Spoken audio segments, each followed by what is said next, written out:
who is the Associate Director in the Center for Students with Disabilities. Christine. Hi, thank you for having me today. And I do look forward to talking with all of you and kind of explaining a little bit about our center and then how we partner with the Center for Career Development, specifically around working with students with disabilities in their career search. And the issue of disclosure comes up quite a bit, as you can imagine. So that's going to kind of be a little bit of the focus today, as I'm sure is not necessarily a surprise to anyone, but research just does show that individuals with disabilities are employed at lower rates than their non-disabled peers. And along that same thread, they tend to utilize the Center for Career Development less than their non-disabled peers. So for those reasons, it's really critical that we have such a good partnership with our colleagues across the hall, just so we can help build that bridge and make the process a little bit easier for students. So here's the quick agenda. We kind of did the introduction. I'm going to provide an overview of the snapshot of the students that we're working with, and then talk a little bit about the accommodation translation. And what I mean by that is, if a student is approved for X, Y, or Z in their post-secondary education, how might that look in the workplace? And I will ask if people feel like participating, they certainly can, but there's no pressure. I don't want to make anyone feel uncomfortable, but there will be an opportunity for people to talk if they want to. And then I will answer any questions about our office, and then we will move to the second portion of today's presentation. All right, so just in terms of the numbers of students that we are working with, you can see from the slide here that we have almost 5,000 students that we're working with. That's pretty consistent with what research says. It used to be that it was about 10% of all incoming students were students with disabilities. That number has very quickly in the last 5 years climbed to almost 16%. So we're pretty much always right around that mark. And these are just students that have actually self-identified to our center. Again, as many of you may be aware, at the post-secondary level, students do have to disclose. At the K through 12 environment, the school districts seek out those students, but at the post-secondary level, students do need to self-identify and register. So there's probably more students on campus that should be connected with us that are not currently, but you can kind of see the breakdown here.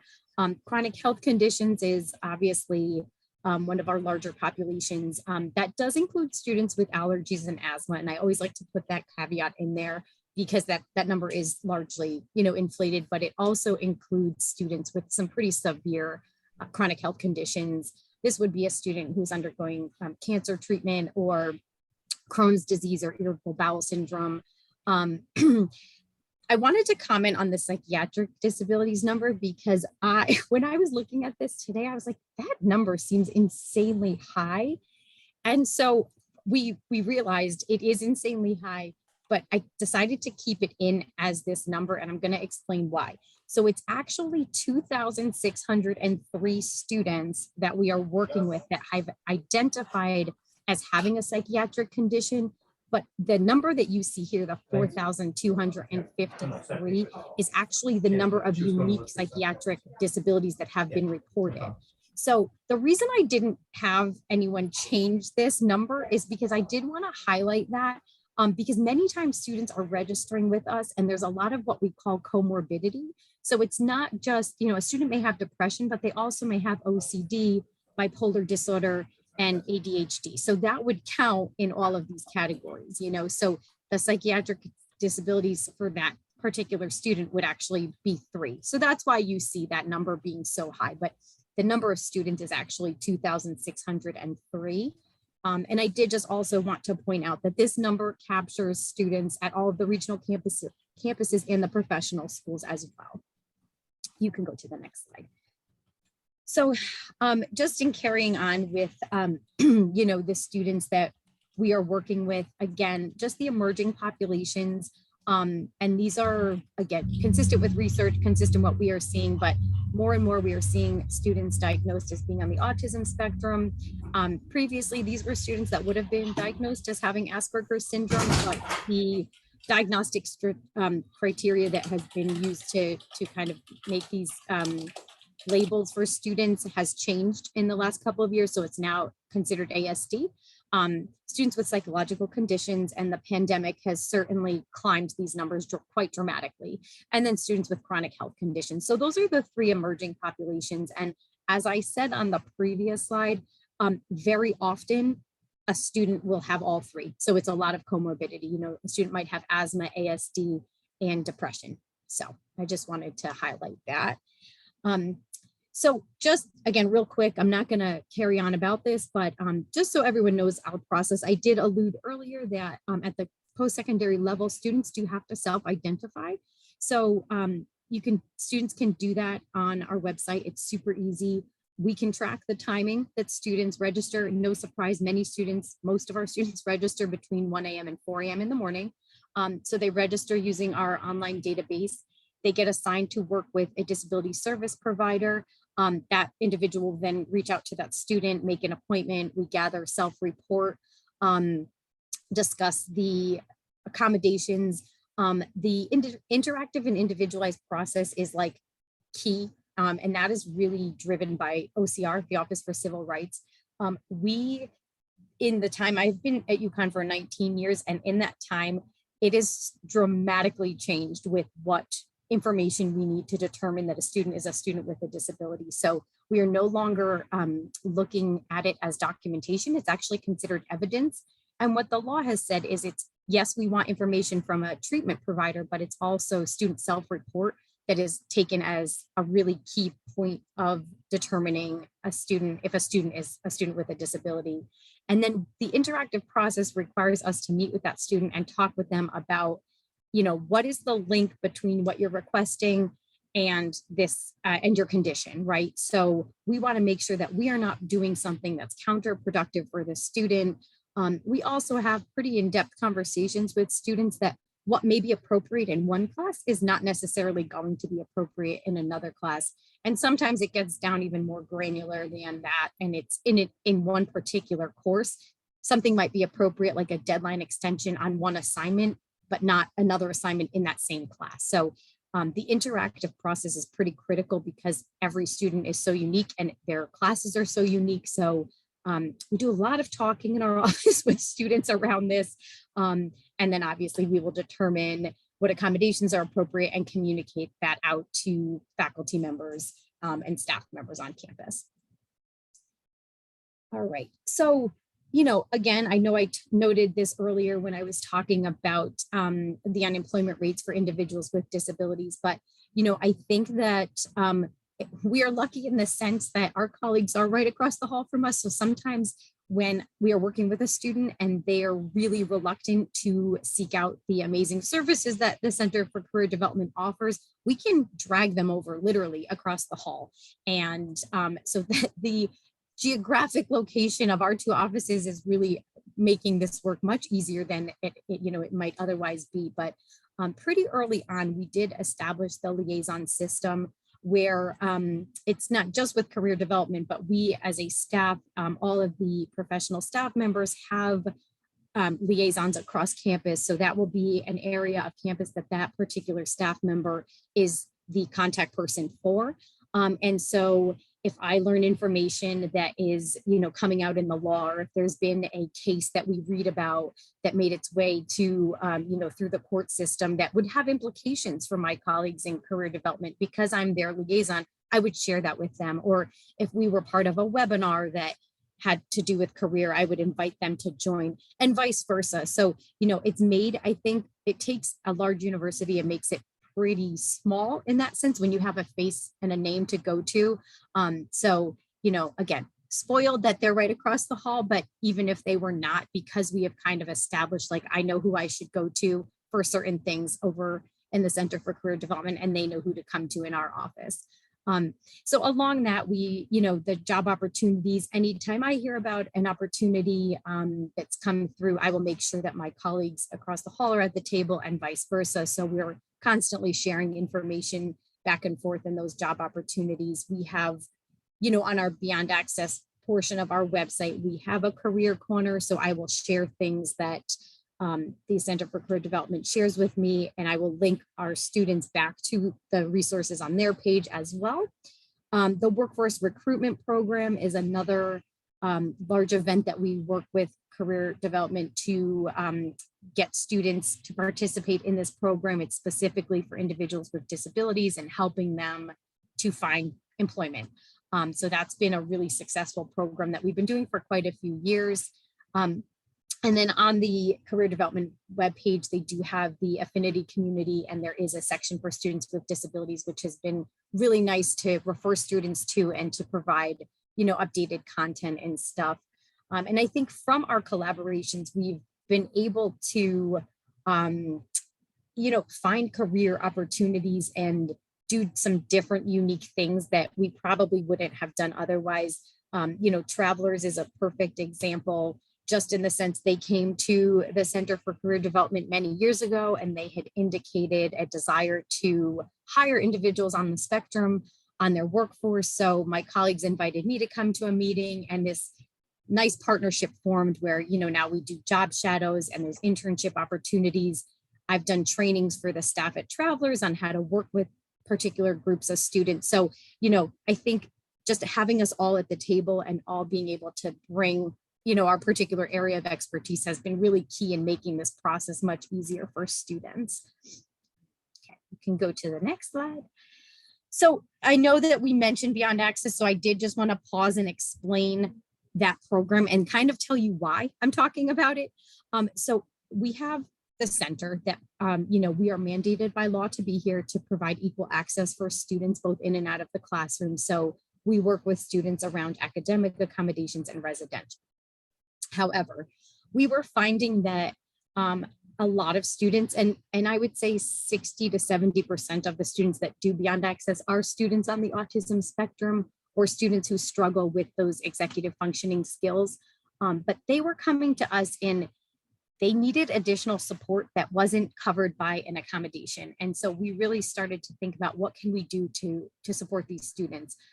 So in 2008, I developed a program where, we did have, it's kind of like an academic coaching program, if there's a simplistic way to explain it, where students do work with a trained strategy instructor who is a graduate assistant.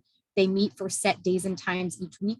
We design a program around that specific student, their learning profile, what their goals are. And we work with them, like I said, those 1, 2, or 3 hours per week, every single week.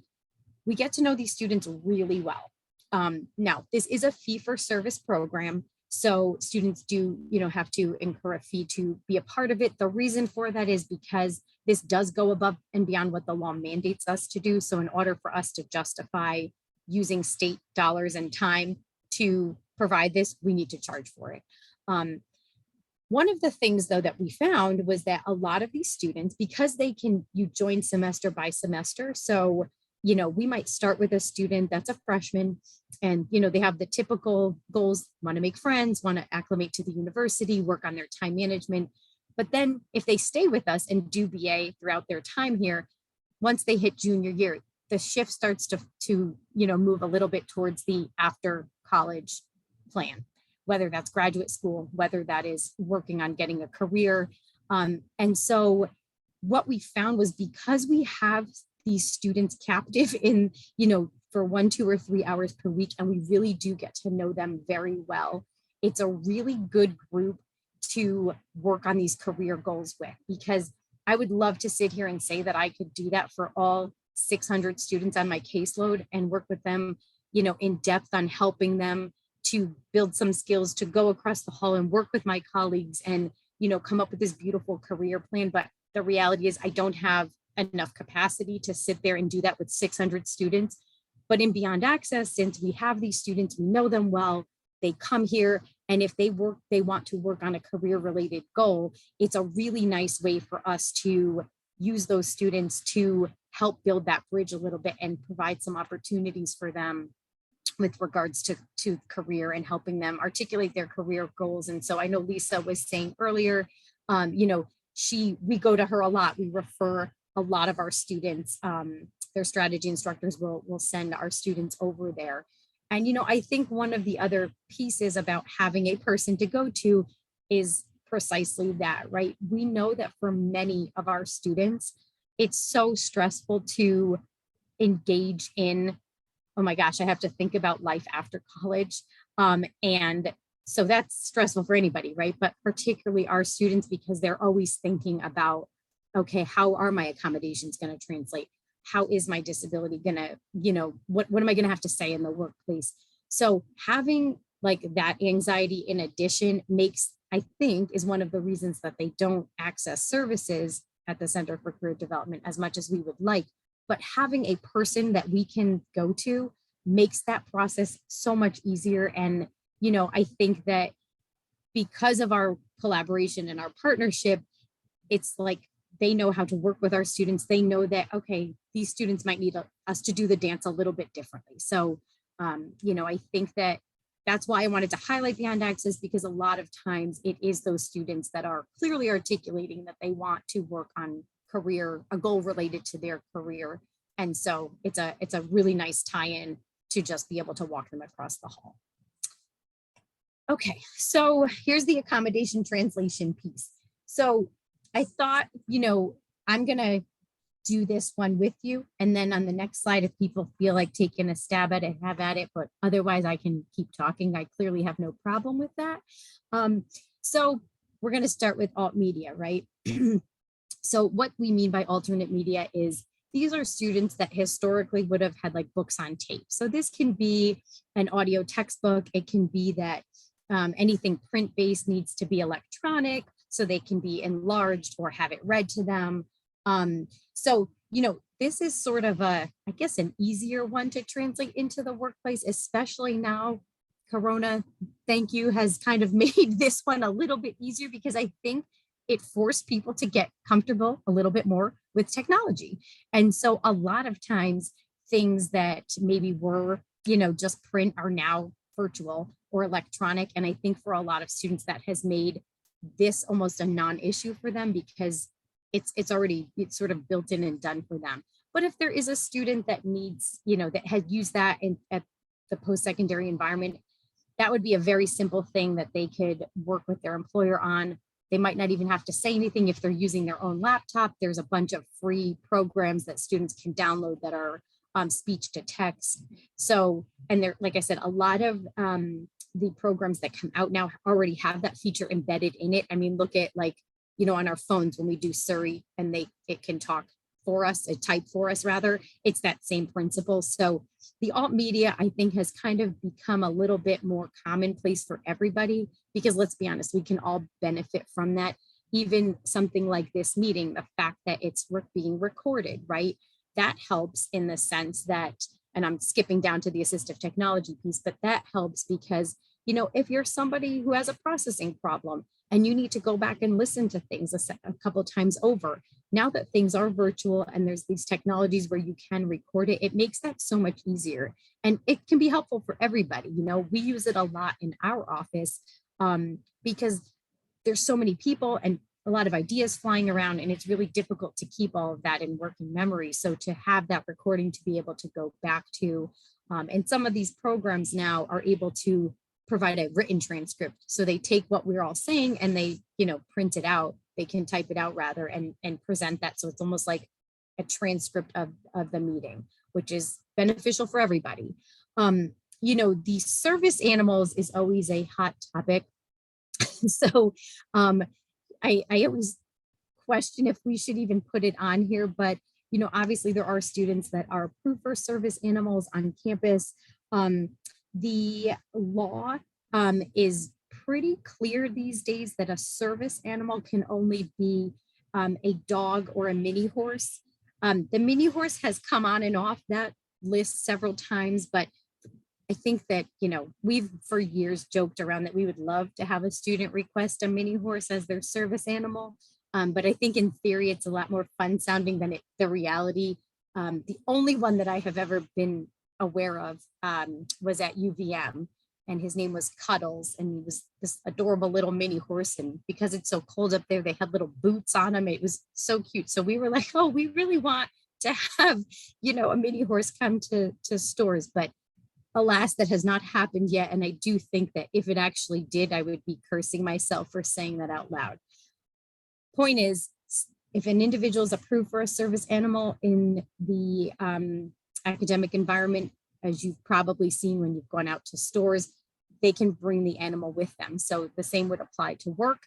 They, would have to work with their HR department, but they would, be able to bring the animal to work as long as it was not in a place of employment where it would pose a risk. Like service animals really shouldn't be in food prep areas. There's some laboratory settings that are sterile, and the dog would not be permitted in there as well. But, essentially the animal would be able to be with the employee.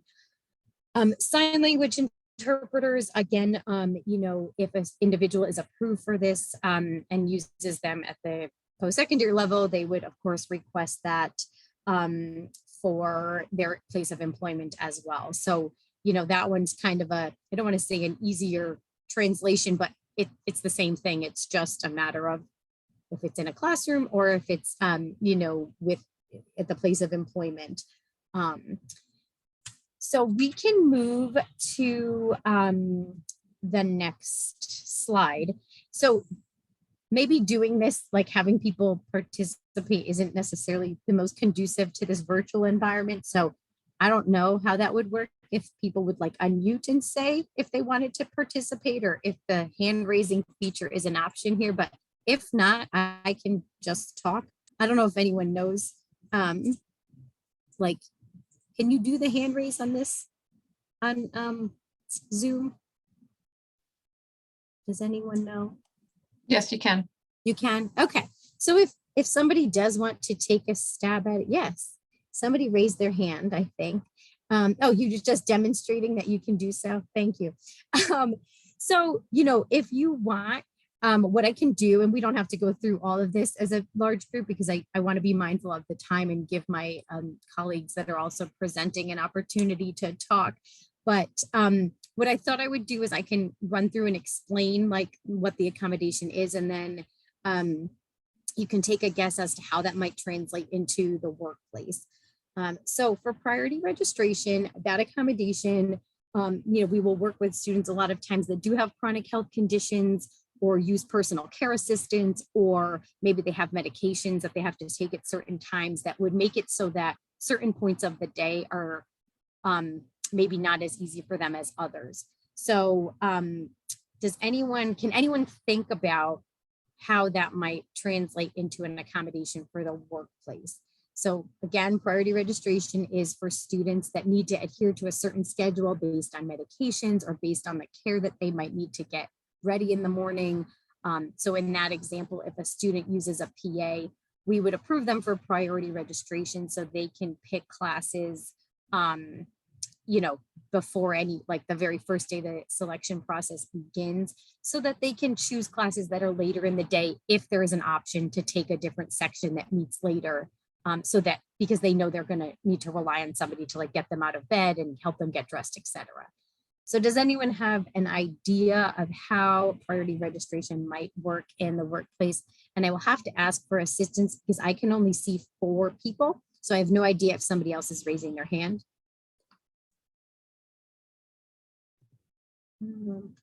So I guess if you have your hand raised, just unmute and yell it out. And if it's total chaos, we'll figure out a different way to do it. Yeah, Kiyomi Brada has their hand raised. I was wondering if something like a flexible schedule might meet those Very needs. good. So, you might need to think about that, like if there is a flexible schedule, or if there is an opportunity for the career to be, can it be a remote option?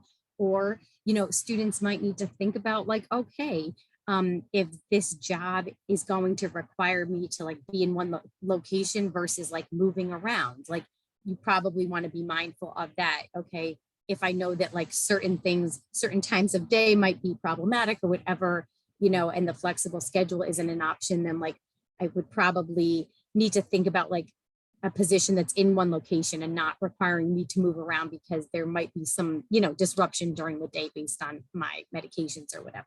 So excellent job. All right, breaks during class or testing, again, sounds like it is. There's not really much explanation needed. This one I feel like is a gimme. I'm not even gonna ask if anyone knows because I think this one speaks for itself. There may just be times when the employee needs a break during the day. I think the fact that people take smoke breaks and things kind of makes that one a little bit easier, if you will, just because everyone's entitled to have a break. But, you know, if it's a more extensive break or if it's more frequent, then you may want to talk, the student may, or the employee may want to talk to their employer about how that might work. You know, especially if there's, based on the requirements of the job, like you can imagine if you're a nurse, that might be a little bit difficult. So the next one, computer for exams or note taking. Again, I think that one's kind of an easy one too. And I think that this switch to a virtual environment as of late has made this one a little bit easier, because I think most people use their laptop to type notes or their iPad or something, or record. So I feel like there's some things that have kind of become a little bit more commonplace and lessens the need to request something specifically. The reduced course load is one that I always think is like an interesting discussion. Even though we kind of touched on it. So reduced course load means that instead of a student taking the required 12 to 15 credits, they might take 10, 11 credits and still be considered full time. So I know that we sort of talked about this, but anyone have any thoughts about how that might work in the workplace?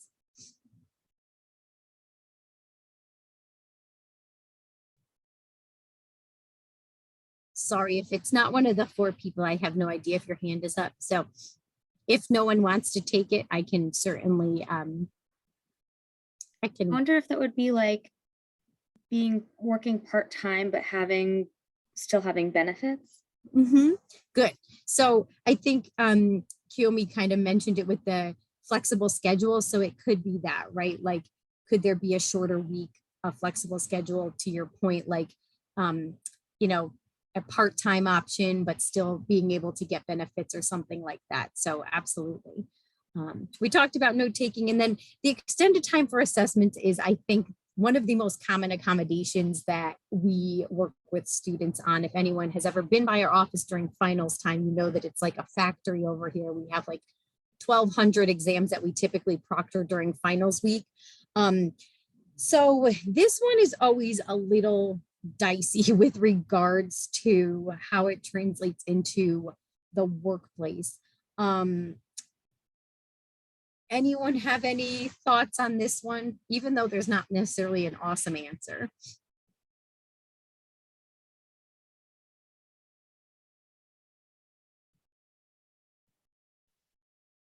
It's all right. I'll give it to you, because this one's a little, like I said, it's a little, this one's a little tricky.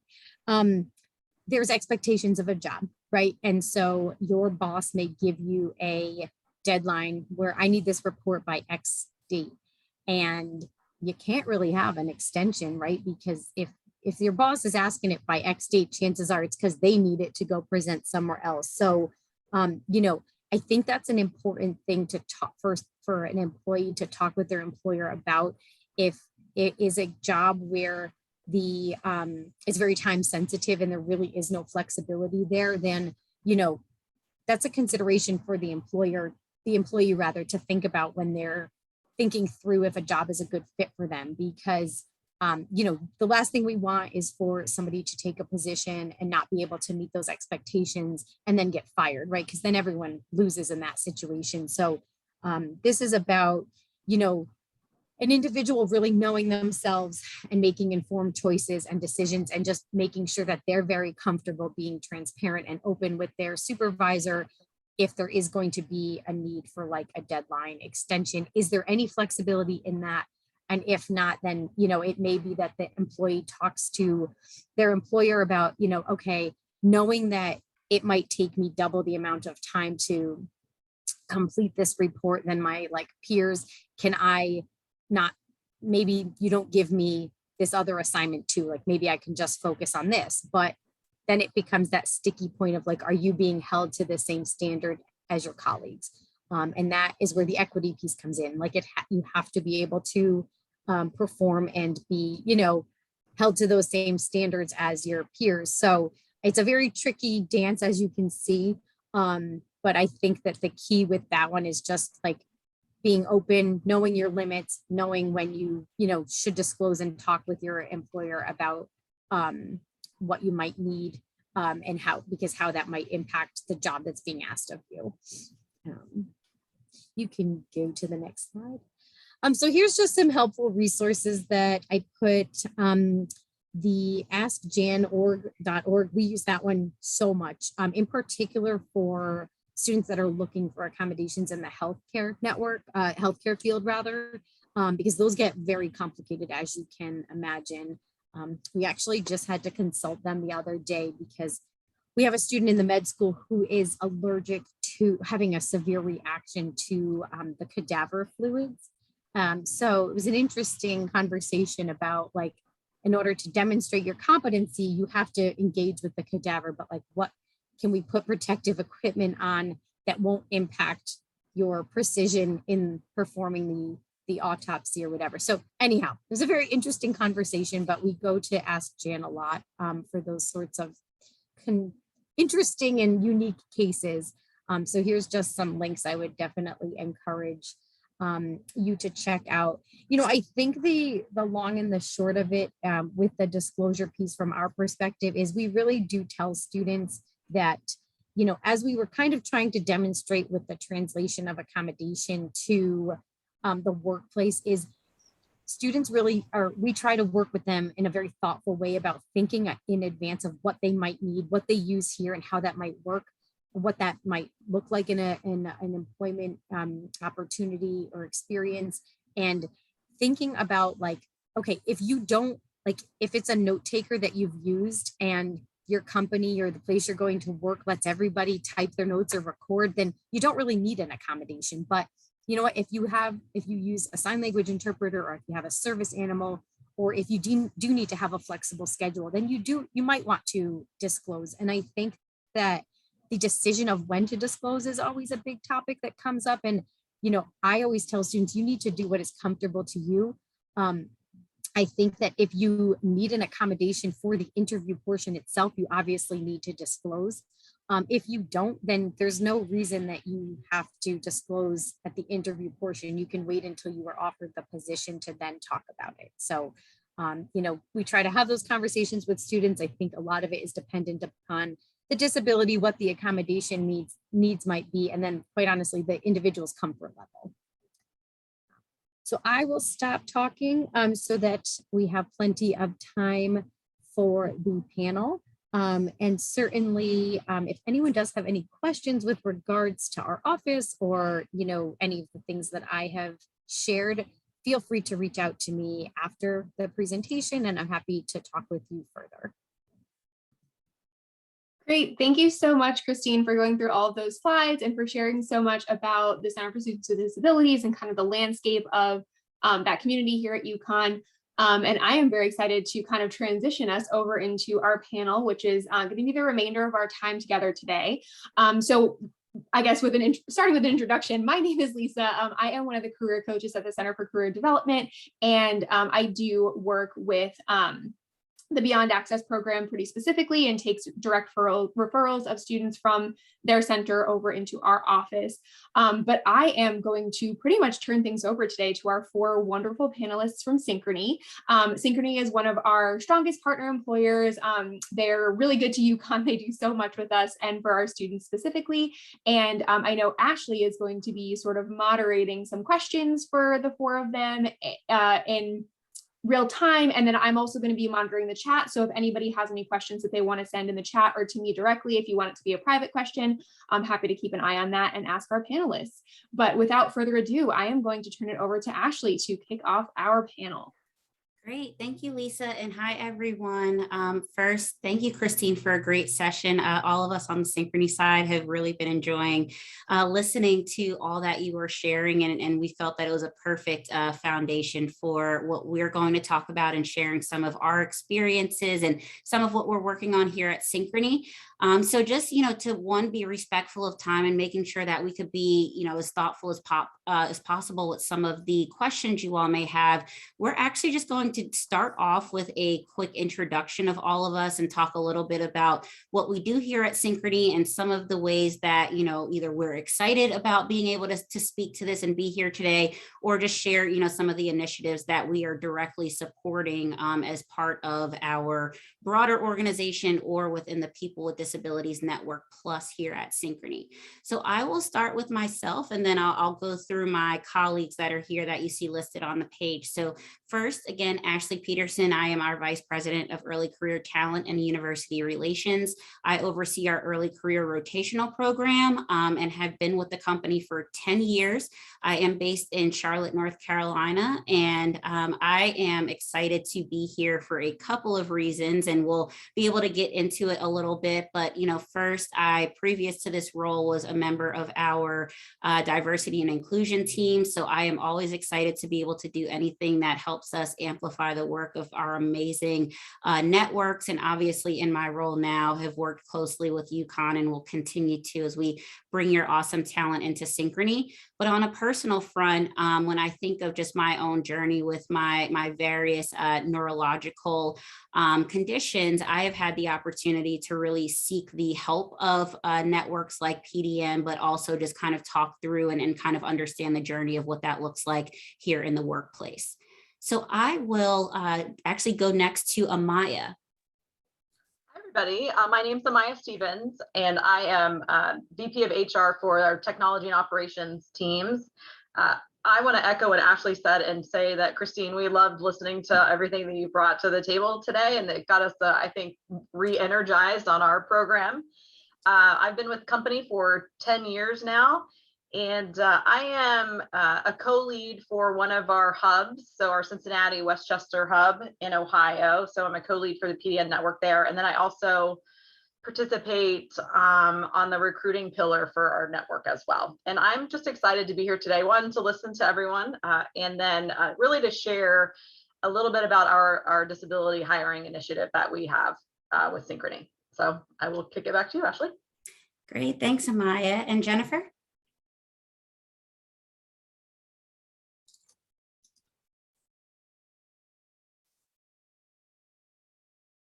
Oh, Jennifer, I don't know, and I don't know if it's just me, but I don't think we can hear you.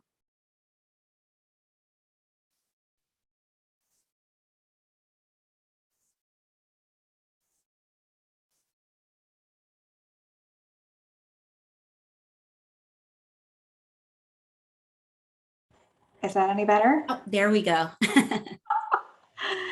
Love technology, and yes, that's the area that I'm in. So real quick, Jennifer Howard, I have been with Synchrony officially 6 years yesterday, and I have had the pleasure of working with our People with Disabilities Network in Synchrony now for almost a couple of years. So in my role, I actually am responsible for the employee experience around technology. So I joke and say I'm kind of the face of change within our environment. So I tell people about what's happening and what's changing, those sorts of things. And I'm going to take a slightly different spin on it. My superpower is that I am primarily deaf. And so with my job being one that requires listening skills in order to be able to teach, right? It's been an amazing journey, and Synchrony has certainly enabled that. Ashley, back to you. Great, thanks. And we'll wrap it up here with Erika. Great, thank you. So I'm Erika Scruggs. I am VP of Talent and Employee Success with Synchrony, and I've been here just over 7 years. And you know what, I'm gonna step away for 1 second because my dog is trying to literally bury a hole out the, actually, you know what? Someone came to the rescue, so I'm okay. I don't know if that would pick up on the Zoom call. But I am in Texas, north of Dallas, and I have the distinct pleasure of being one of the, I'd say kind of the founding teams, if you will, of when we created the People with Disabilities Network in 2015. And so it's been a wonderful journey. As Ashley says, we we've got, I think, 8 networks now, and we do call them networks. I know some companies call them employee resource groups. And, the People with Disabilities Network was, truly a grassroots effort. As we broke away from GE, there were some folks that said, hey, we really like the network with GE, but we don't have one with Synchrony.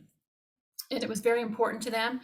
And the network, really focused on community service in the beginning. And I think over the years it has really grown to become, we've got almost 3,000 members, which is just fantastic. It's growing by leaps and bounds. And the network itself is really made up of course, people that do have disabilities. It includes, those who have family members. And it also has, just a large population of, what you'd call an ally, or folks that are really passionate, that want to, support in any way, shape, or form our employees, and then those, of course, that have disabilities. So I couldn't be prouder to be on the leadership team of the network. And again, listening to this presentation today, as Ashley has said, we're all really energized, and we could see you also coming to a Synchrony meeting and sharing a lot of the pages that you've shared here, especially on the accommodations piece, and really just understanding the student landscape that you guys are working with, day in and day out. It's really eye-opening, I think, for us to hear. So I'll leave it with that, Ash. Awesome. Thanks, Erica. And, just as we kind of probably spend the next 15 minutes or so, again, being a bit flexible, kind of taking in any questions that you have. When we were asked to come here, I think the biggest thing that we wanted to do was deliver on the goal in two areas. So one, as the career champions, we wanted you all, just kind of on behalf of Synchrony here, to get a better understanding of the different practices that you can help your students look for or ask about in potential employers. And then secondly, help you all kind of broaden your knowledge on how these areas can bring comfort, right? When your students are just trying to think about when they should disclose, and or if and when they do it. So from our perspective, as you heard, whether it is Erica having the deep knowledge of the work that our network is doing, Amaya that has really led our disability initiatives, and then Jennifer who has been working on our accessibility initiative, and then lastly myself as just someone who is just always going to be working with UConn either way, but I have had progressive diagnoses while I've been in my 10-year career. I think we are here to just kind of have an open floor to say, what would be most important to all of you to understand? And Lisa, if you had any specific questions that you wanted us to tackle, we would be totally fine to start that way. And I've been pinging Lisa M on the side, and we have all agreed that we are open to come back to continue from here, just kind of figuring out how we start the session today, and just keep the conversation going later. Yeah, that's a great question. And I would second that. If anybody has questions that they sort of want to share as priorities, feel free to put them in the chat or unmute yourself. But actually, if you don't mind, I will throw out a question to get started. So one thing is that comes up a lot when I speak with students is, how can they really assess the kind of inclusiveness of a company when it comes to employees with disabilities? Like, what are some signs or things that they can look for? Because we know, all companies can talk the talk, but are they really walking the walk? So if you could touch on that, that would be great. Yeah, for sure. And I love that you closed the question in that way, because that is something that at Synchrony, for all of our networks, we say that you get here and you really see that we are not just putting information on a page. But I will have, any of the other panelists who have really been doing a lot of the deep work within PDN, if you'd like to share your perspective there. Sure, I'll kick it off. Ashley, I think a couple things. I feel like there's so much data out there with social media and the World Wide Web, if you want to call it that. And so I think you can, of course, research companies. For example, Synchrony's got a great external facing careers page. And what I find telling is when there's employee testimonials on those, which I do see more companies doing. I also think LinkedIn does have a lot of different perspectives. And I see, some of our partners, obviously we are a big financer of a lot of different credit cards. And so some of our partnerships with, JCPenney or Lowe's comes to mind as well, where we work with them, but they've worked with us to get some best practices with some of their diversity networks, including people with disabilities, and same with us, where we've tried to, have that two-way dialogue to see what they're doing. But a lot of the things that some of those companies are doing, they will put on a platform like a LinkedIn. And you can also, I don't want to say that people should be stalking folks that work there, but I have seen, where, my son has been in a, career search mode, and just, looking at what different employees are saying, and, word gets around fast. And when things maybe aren't as inclusive, sometimes that bubbles up, pretty quickly, but also really leveraging, the network. It seems like, the career champions at UConn are very knowledgeable, but that also are, you yourselves are probably connected to a lot of different companies that, I know you mentioned Travelers and some other companies. So I think too, it's also just making sure you can do that research and the homework. But until you get into that first interview, I think that's when you can really feel the inclusivity. And I would just chime in as well and say Synchrony also partners with a company called Disability Solutions and Ability Beyond. And they actually work with several clients and people with disabilities, and they post our jobs on their job board. And we do track the traffic that goes through them. And we also track the hires. And by saying that, those people that come through that channel are very comfortable with Synchrony and disclosing that they have a disability. When we launched our hiring disability, we called it a pilot. It was a small project that we launched in one hub. We had a goal of hiring 45 people. In 2016, that was it. And now it's gone from a pilot to just a hiring initiative across the company. We're probably at over 1,000 people now since we launched that about 5 years ago. But I would say one of the other things people can do is look at community partners in the area and see how the local companies are partnering with them.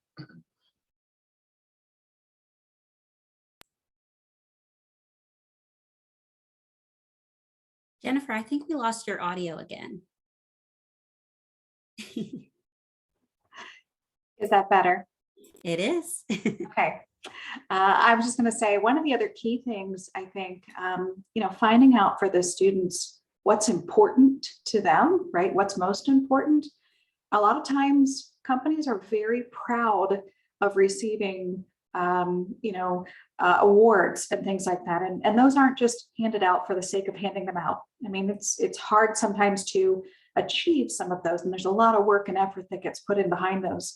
So, one of the examples that I would say is, Synchrony has been very proud to be awarded the DEI, right, Best Place to Work for Disability Inclusion, many years in a row. And so we have to prove, right, our worth, our value, what we're doing for the employees in order to receive those kinds of awards. The benefit for the student side is looking at some of those awards and things of that nature, right? There's also going to be a list of companies, right, that have received those. And so that's another, I think, telltale sign of the effort the company is putting forth in some of those key areas that are important to the students.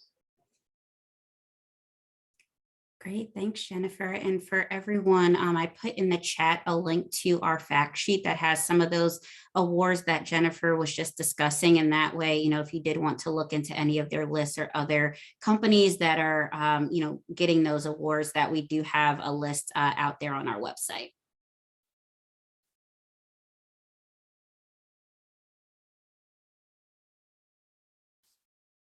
And I wasn't sure, Lisa, if you had any other questions. We do have some, so I can start to go through some of those that start to expand on some of the work that we've been doing. Yeah, that would be great. I'll turn it over to you. Perfect. So just given what we've talked about so far, I will pose this one. I'm just looking at my quick list of questions here really quick. The one that I want to speak to a little bit will be for Jennifer. So when we talk about, accommodations and accessibility, there's of course a possibility that a student's needs will evolve as time goes on, or they just need to adjust until they find what truly works for them in the workplace. So as we think about, not just the career champions helping their students find the right employer, how can they kind of set this expectation early and guide them to make sure that they are approaching the conversations in the most effective way when they think about their next employer? Yeah, Ashley, I love this question. So, one of the things that we really do encourage, and I know it takes a level of strength and maybe a little bravery, right, to disclose that you actually need that assistance. And I'll go back to Christine's, presentation from earlier. We really have a lot of similarities in how we go about approaching this. It's not a one size fits all. It's not a one size fits forever, right? It can be an accommodation that's needed because of maybe an accident or something that is sort of a temporary adjustment as folks are, healing and moving on, or it could be a lifelong journey, right, that folks are dealing with. So we very much take a consultant type of approach and try to ask the right questions. Again, we hope that comfort and that bravery to ask, know your needs, know your limitations, and share those early. That's the key to the individual's success. And in the long term, right, that's also the company's success, to be able to work for the employees and with the employees from that perspective. So again, those accommodations, I would say they're very personal. When we get an ask for some sort of an accommodation, we address those, again, not in a one size fits all, but we really kind of take the approach of, what are those limitations and what can we offer that may meet that need. And sometimes it's also a test, right? So we have to test different scenarios to find out what's going to be the best possible solution. Great. Thank you, Jennifer. And I think that was definitely a great point to hit on. And I'll just add to that a little bit, especially when it comes down to the evolution or kind of that lifelong change. Because for me, when I look at my career here at Synchrony, I had my first diagnosis of depression and anxiety about 5 years in, and it took me about 2 years to even figure out how to talk about it in the workplace. And then, even more recently, I was just diagnosed with adult ADHD in January. So for me, it's like, you always have to consider, and when you think about students, right, consider how things may change and how sometimes it might, kind of require them to take a pause and know, what is it that I really need, or what am I asking for? So that, like Jennifer said, that you are asking for the thing that's going to work for you, and you don't kind of get in this point of frustration of trying to land on the right accommodation that suits your current needs. And I see that we have about 5 minutes left, and I do want to pose another question over to Amaya. So whether or not a student may disclose during the interview process, so as we said, it could be at different points in their career, or even when they first join the company, what do you think is important for their career growth, especially when you think about their sphere of support in the organization? And can you talk a little bit about what that looks like here at Synchrony, and even what you may know about other organizations? Yeah, so I think the biggest thing from a Synchrony perspective is having open dialogue throughout your career with either your manager or your HR manager, and to kind of reiterate about the accommodation process. Even like if you are working through an accommodation and you're trying it for a little while, and then it all of a sudden now is not working for you, I think that's the part where we really are encouraging folks to say, hey, we want to help you with any a reasonable accommodation the best that we can, but it's also not it just doesn't have to be this one thing and then we're done talking about this accommodation. It's an ongoing conversation. And so for folks that are either requesting it or just even having a disability and coming into a company, I think it's really about trusting the process and going through just having open dialogue and not being afraid, and finding that comfort, I think, is really important for folks to do. And it's probably a little hard to do, but I think once people get comfortable and then they're able to talk about it, and like just to your point, Ashley, it took you a couple of years to even even learn how to talk about it. Mhm. I think that's all in the research of the company and your comfort with your team and your manager. And so I think from that perspective, I feel like the number one thing is just really being, finding that comfort and being open and having that conversation, not being afraid to, because honestly, the employee's success is the business's success. And so we want to make sure that we're helping folks in any fashion that we can. Mhm. And I don't know. Oh, Jennifer, did you want to add to that? I don't know that there's anything additional. Okay. Can you hear me again? I can, yes. I got to check now. No, I think Amaya, covered it really well. So I don't have anything additional to add. For sure. And thank you, Amaya. Definitely, a great way to just kind of think through that. And one thing I'll add for everyone, just from an early career perspective, is that as we think of students transitioning into the workplace, I think it's really important that you recommend that they're looking through the benefits that the company may have, and just know that, it probably should be an ongoing process for them. I joke about it now, but when I look back, I realize I just kind of looked over it quickly and was like, oh no, I'm okay. And now every year I'm like going through the lines of everything, right? So I think that any way that you could support that process, kind of guide that process, so they really are in full understanding of the benefits that are being presented to them and that are available, I think there is another big thing, especially for folks in their early career. And I know we are coming up on 3 o'clock here, so we can go ahead and wrap up our section, unless Lisa, you had any additional questions that may have come our way. But we wanted to just make sure we prioritize some of the key things that the group today wanted to hear from us. Yeah, no, I think that this is a great place to pause it for now, but appreciate your offer earlier to have this be an ongoing conversation. But thank you so much, Ashley, Jennifer, Amaya, and Erika. Really appreciate your perspectives. Being one of our kind of major employers, it's one thing for us as coaches and career center staff to share our stories, but it's I think even more powerful in a lot of cases for you all to share yours as well. So thank you so much, and I will turn it back over to Nancy and Jess to wrap us up. Awesome. Thank you so much. Thank you, Christine, for your presentation, and to our partners with Synchrony for all of your insights. We are very appreciative of everything that all of you had to share. So that will conclude our training session for today. Thank you again, everyone, for attending. We will be sending out a recording of this video, and then also we'll share some of the links that were put in the chat as well in a follow-up email. So if you have questions, feel free to just reach out to us. And we hope you have a great rest of your day. Thank you. Thank you. Thank you all so much.